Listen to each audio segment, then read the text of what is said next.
As mulheres sempre foram ligadas ao cinema. Atrizes, divas, estrelas, vilãs, heroínas. Quem não teve a sua preferida?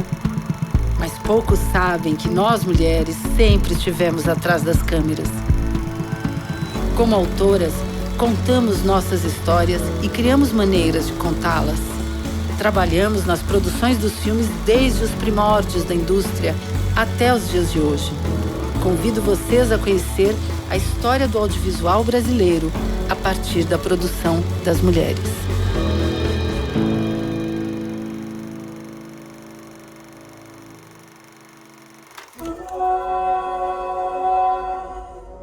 Em meados da década de 1980, a produção de curtas-metragens tomou as salas de cinema. O Brasil inteiro passou a conhecer este formato, que era exibido antes dos longas-metragens estrangeiros em todas as grandes cidades do país. Esta exibição provocou um diálogo inédito entre nós, cineastas, e o público. Foi nesta época em que eu realizei os meus primeiros curtas-metragens, Poema Cidade e Queremos as Ondas do Ar, ambos em parceria com Francisco César Filho. E a cineasta Regina Reda foi quem mais me inspirou.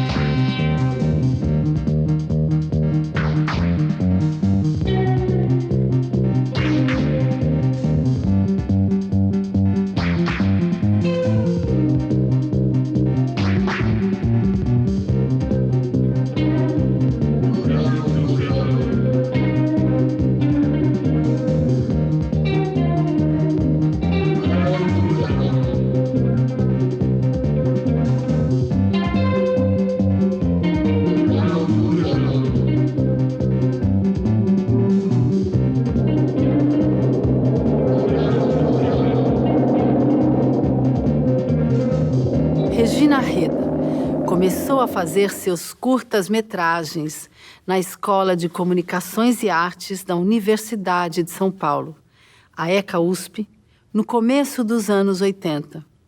Os seus filmes esbanjavam criatividade. Folguedos no Firmamento é o seu segundo curta-metragem.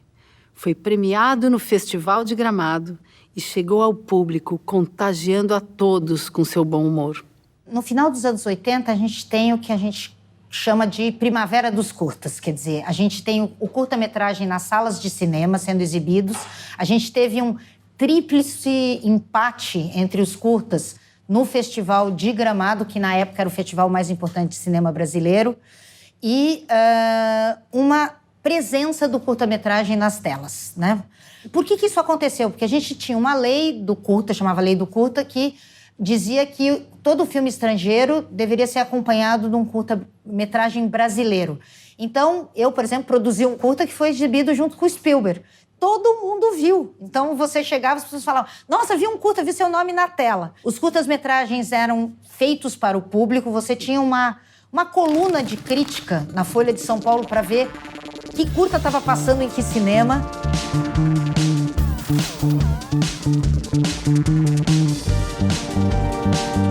Isso era um momento muito precioso.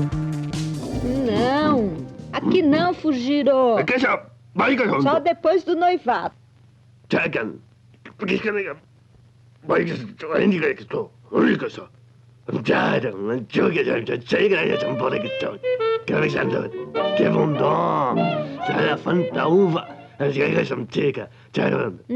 Traz sem gelo.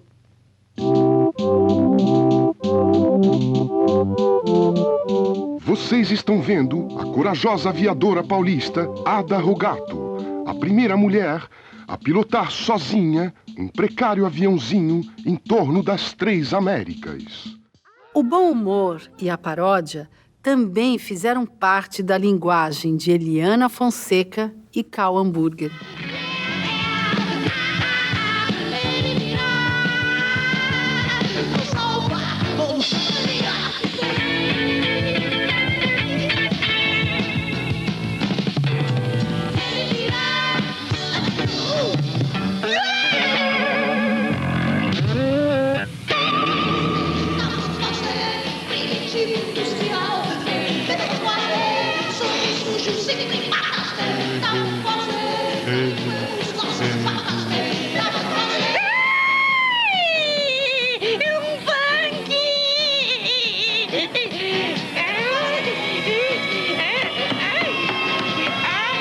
Primeiro que o nosso curso da ECA, a gente podia fazer uns curtas lá. Tinha umas votações para a gente escolher que projeto ia ser feito ou não. E eu tinha feito um num semestre, queria muito fazer outro, e não fui votada.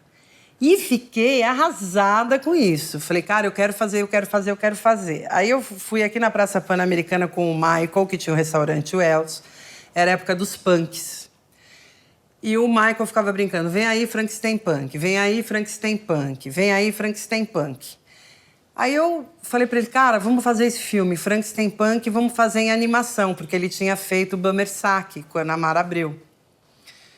E escrevi o roteiro do Frank no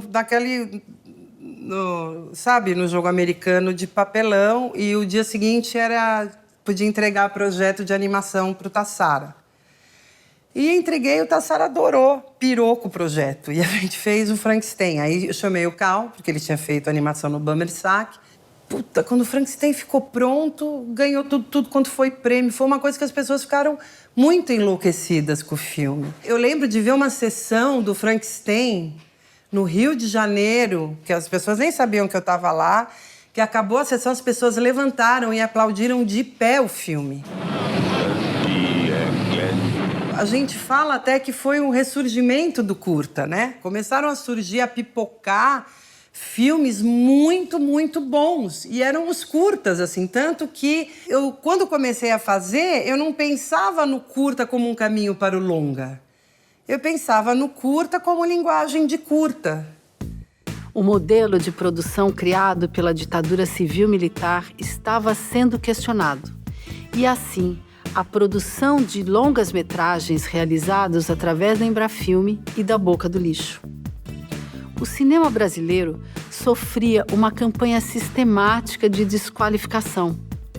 Nesse ambiente, a consagração de 3 curtas-metragens no Festival de Gramado, em 1986, confirmou que a novidade do cinema brasileiro estava nesse formato.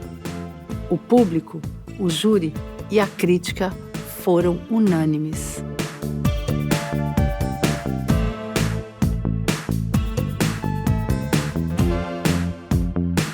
No ano seguinte, em 1987, foi fundada a Casa de Cinema, em Porto Alegre. Esta produtora contribuiu muito para que a produção de curtas-metragens acontecesse fora do eixo Rio-São Paulo. Logo a seguir, uma das suas fundadoras, Ana Luísa Azevedo, realizou o filme Barbosa, em parceria com Jorge Furtado. Naquela hora, se tivesse uma cratera ali, eu pudesse desaparecer, eu desapareceria. Aí o Estado veio abaixo, né? O Estado desmoronou em cima de mim porque o público se silenciou e não consegui dormir. Porque a noite toda aquilo ficou rodando na minha cabeça. Fui acusado de culpado. Não adianta, eu acho que disso em nada vai voltar as coisas que já aconteceram. Nós não vamos retornar ao passado. Fui muito tempo assistente de direção e adorava e adoro o trabalho de assistente de direção. Poderia estar fazendo assistência de direção até agora. Só que tem uma hora que tu começa a dar palpite demais. E eu lembro que o Gervásio e o Jorge diziam assim, chega, vai fazer os teus filmes. E eu sempre ficava trabalhando no projeto dos outros, né? Que era assim, o Jorge vem sempre, tá cheio de ideias para fazer os filmes. Vamos fazer, ele me trazia, claro, temos que fazer, vamos fazer. A ideia que surgiu foi do Barbosa e na mesma hora a gente pensou em fazer junto. Meu filho, esse homem aí foi que fez o Brasil chorar. E eu disse, fui eu, Vicente. Foi eu bem, sim. Mas eu fiz... Não sei ao certo se foi para mudar o destino desse homem, ou se para salvar a minha própria vida, que programei a máquina para aquele dia. Minha fé e minha infância foram soterradas pelo gol de Didia. Eu agora iniciava uma viagem ao centro do meu pesadelo.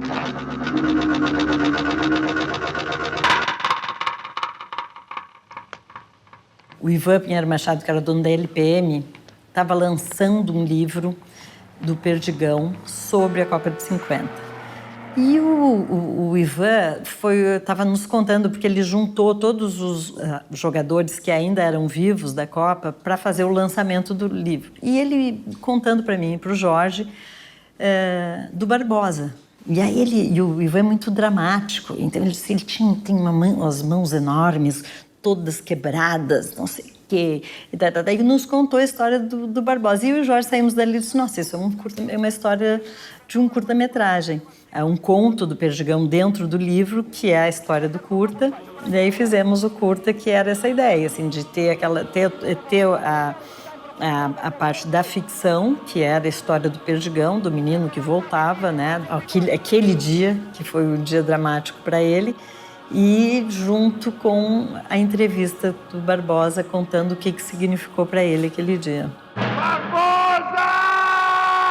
Barbosa estreou brilhando nas telas do Festival de Gramado e circulou por todo o país. Mais que isto, levou o nome do Brasil para importantes festivais internacionais como Sundance e Havana. Acho que a maior dificuldade das minhas da co-direção com o Jorge, que foi com quem eu mais co-dirigi, não é por ele, é pelos outros. Que aí aquela coisa, quando eu comecei a fazer, o Jorge já tinha feito alguma coisa, pouca coisa, mas já tinha feito mais e fez mais do que eu. Então a tendência da equipe toda se dirigia a ele e eu fazia assistência para ele. Então nós tínhamos que estar o tempo inteiro dizendo, não, mas só um pouquinho. E depois também, engraçado, às vezes assim, nos lançamentos dos filmes, né, vai dar entrevista, aí as pessoas querem fazer a entrevista com o Jorge, tem que dizer, não, mas a Ana também está dirigindo, então tem que ter. Agora, acho que ele sempre teve uma generosidade muito grande e uma compreensão dessa necessidade de ficar... Porque é chato a gente ficar batalhando pelo seu espaço, né? Então, quando os outros estão atentos a isso, também facilita. As parcerias são muito comuns no cinema. Uma curiosidade. Quando eu olho para a produção da Primavera de Curtas, eu noto que quase todos os filmes dirigidos por mulheres foram codireções com homens, com raras exceções. E você que está aí, caro amigo? Levante-se de sua poltrona confortável. Mude seu dial. Sintonize-se. Monte seu transmissor. Contra a homogeneização política e a pasteurização cultural. Na terra e no ar. Reforma agrária! Reforma agrária! Emissão localizada no quadrante oeste. Codirigidos ou não, a produção dos filmes de curta-metragens impunha desafios para sua distribuição. Além de chegar às salas de cinema, o que era garantido através da lei do curta, os filmes precisavam ampliar seus esforços de exibição.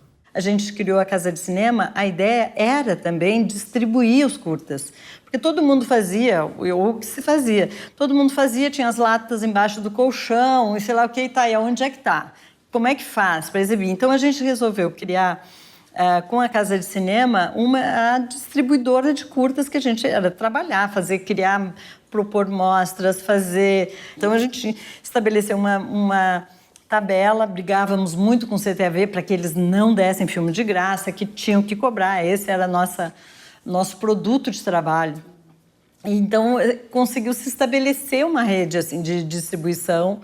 E tinham os cinemas, na época que aqui em São Paulo tinha GV, o Bexiga, e não sei o que passavam curta-metragem, lá em Porto Alegre também. E os filmes passavam, através da lei do curta, passavam antes dos longas, né? E era um mercado, existia isso.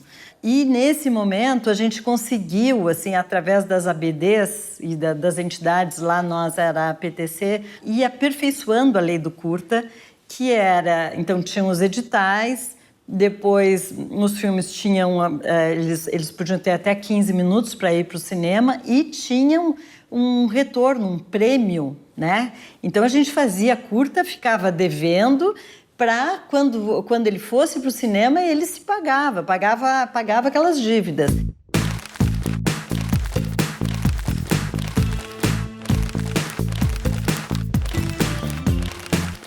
verdade, o Festival de Curtas surge na sequência de um programa que a gente fazia que chamava Curtas Inéditos. Uma terça-feira por mês, a gente fazia o lançamento de curtas no museu e fazia bastante sucesso. Daí, o Ricardo Otaki foi nomeado diretor do MIS e ele me chamou na sala dele e perguntou: o que você quer fazer? Qual é a sua ideia para o museu? Eu falei: eu quero fazer um festival de curtas. Eu falei: então vamos fazer. E daí foi assim que surge, a gente começa a estudar como é que isso pode ser feito.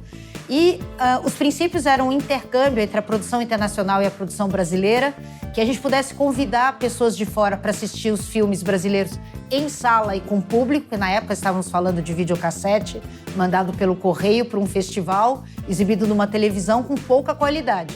Aí a gente começou, no primeiro ano, a gente convidou um dos selecionadores de Oberhausen e um selecionador de Clermont-Ferrand, e eles vieram ver os filmes.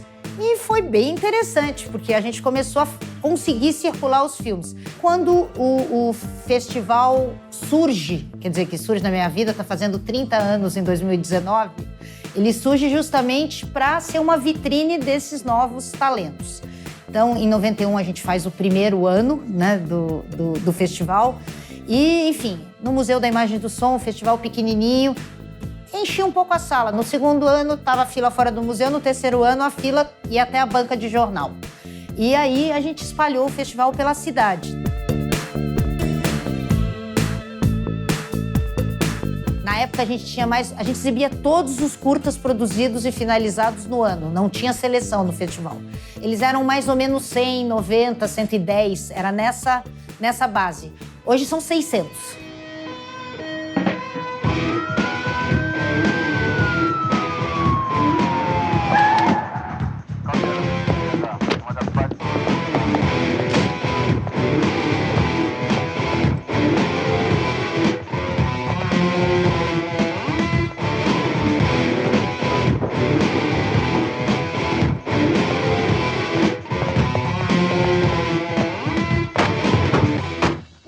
Quando eu cheguei na ECA, nos anos 80, tinha a televisão, tinha o vídeo, tinha as primeiras locadoras de VHS e tava todo mundo dizendo: o cinema vai acabar. E quem ia fazer cinema naquela época era meio fazer circo. Quando acabou o longa, cada um foi fazer uma coisa. Um foi escrever teatro, outro foi fazer televisão, outro foi fazer institucional, outro foi fazer publicidade, outro foi fazer literatura. E nessa o que se pôde acontecer, através do prêmio Estímulo, muito, né? Que era um prêmio de estímulo à curta-metragem, era o cinema que se podia fazer. Então tinha muita gente boa e tal. E aí, de repente, houve um momento onde tinha um buquê de curtas interessantes e do Brasil todo, né? E as pessoas começaram a se conhecer e tal, que foi um pouco antes da retomada, né?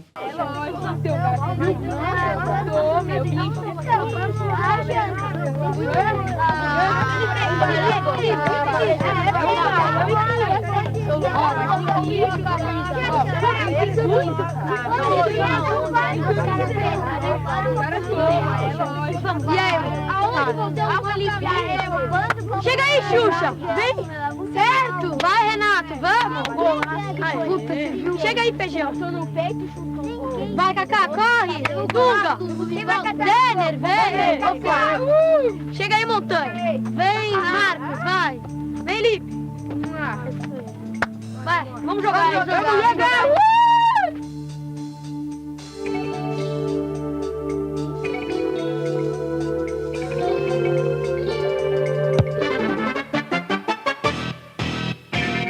Era muito difícil conseguir recursos para fazer uma produção.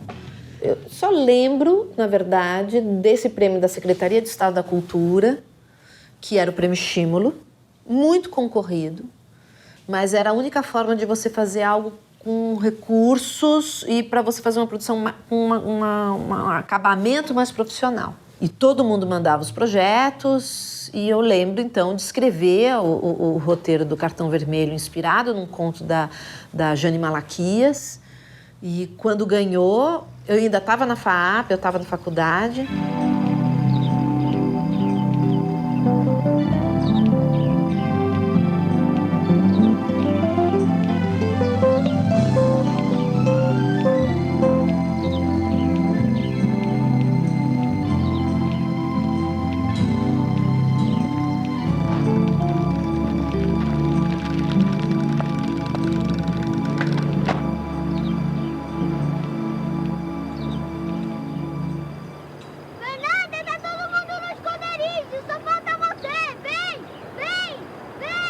E o Prêmio Estímulo, eu lembro que para ele existir, todo ano era uma batalha da ABD. Assim, não era uma coisa dada, não era assim, vai ter de novo esse ano. Não, era todo ano. E aí, o que está acontecendo? Tinha uma pressão na Secretaria de Cultura, com o secretário de Cultura. E eu entendi que se você não faz essa pressão política, você não cria a oportunidade para os seus pares e para você, nesse contexto, para realizar uma coisa melhor, né? Em 1990, uma das primeiras ações do governo Collor foi extinguir todos os órgãos de fomento à indústria cinematográfica. As produções nacionais foram repentinamente paralisadas. Os filmes que estavam concluídos não chegaram aos cinemas. De 1990 a 1993, apenas 4 filmes de longa-metragem foram produzidos. Justamente com o fim da Embrafilme, naquele ano a produção chegou a praticamente 1, a gente estava vivendo o abismo do audiovisual brasileiro, do cinema brasileiro, e o curta-metragem vivendo o seu auge. O que foi esse contraste, ele foi importante porque mesmo num momento de muita depressão, né, assim, de pouco reconhecimento do governo da importância do audiovisual, uma nova geração vindo com qualidade, com força, repercutindo no mundo, nos festivais no mundo, muito impulsionado pela mostra, o Festival de Curtas de São Paulo e do Rio também, eram os dois nascendo, né? E dialogando com o resto do mundo, mostrando para o mundo que tinham cineastas novos no Brasil chegando com narrativas diferenciadas, né? Vários festivais de cinema começaram a pipocar pelo país e os curtas-metragens continuavam a atrair a atenção do público. Outra curiosidade: a grande maioria dos festivais de cinema são dirigidos ou mantidos por mulheres.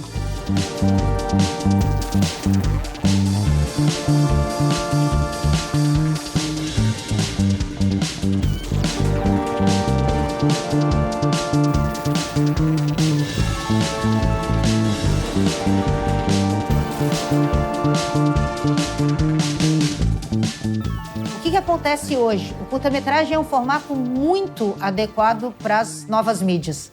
Ele é bom para o celular, ele é bom para você ver no iPad, é bom para você assistir no metrô, é bom... Então, de novo, eu acho que vai ter uma produção mais dedicada a essas outras janelas que estão... A realidade virtual faz sentido no curta-metragem. Então, eu acho que não... tem o seu espaço, né? E o cinema nasceu curto. Ele virou longa, mas ele nunca deixou de ser curto. Grandes experimentações foram feitas, mesmo experimentações narrativas, no curta-metragem.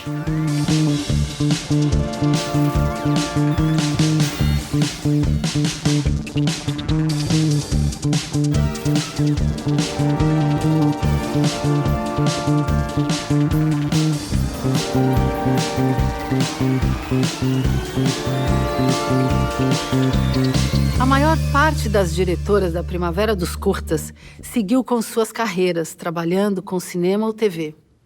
A experiência nos deu garra para seguir lutando para que a produção audiovisual chegasse ao público em todas as janelas possíveis de exibição.